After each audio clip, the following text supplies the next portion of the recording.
গণভবন সকাল 11:30।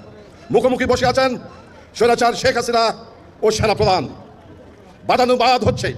সেনাপ্রধান বলে দিলেন, মাননীয় প্রধানমন্ত্রী, আপনার আজকে অন্তিম দিন, আপনি পদত্যাগ করে দেশ গণতন্ত্রের হাতে তুলে দিন। শেখ হাসিনা বললেন, না, আমি দেব না, আমি ফাদার অফ দ্য নেশনের কন্যা, আমার বাবা এদেশ স্বাধীন করেছে, আপনি গুলি চালান। স্বৈরাচার শেখ হাসিনার অন্তিম দিন অর্থাৎ 5 অগাস্টে আমরা ফিরে যাব। দৃশ্যপট 1, 5ই আগস্ট সকাল 10 স্থান রাওয়া প্রাঙ্গণ।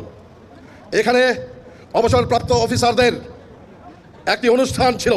সে অনুষ্ঠান হচ্ছে সংগ্রামরত ছাত্র জনতার সাথে একাত্মতা ঘোষণা করে আমরা ঢাকা শহরের যে কারফিউ দেওয়া হয়েছে সেই কারফিউ উপেক্ষা করে আমরা এখানে একটা প্রসেশন চালাবো এবং সেই প্রসেশন দিয়ে আমরা ঢাকা শহরে প্রদক্ষিণ করব। দৃশ্যপট 2, সকাল 11টা।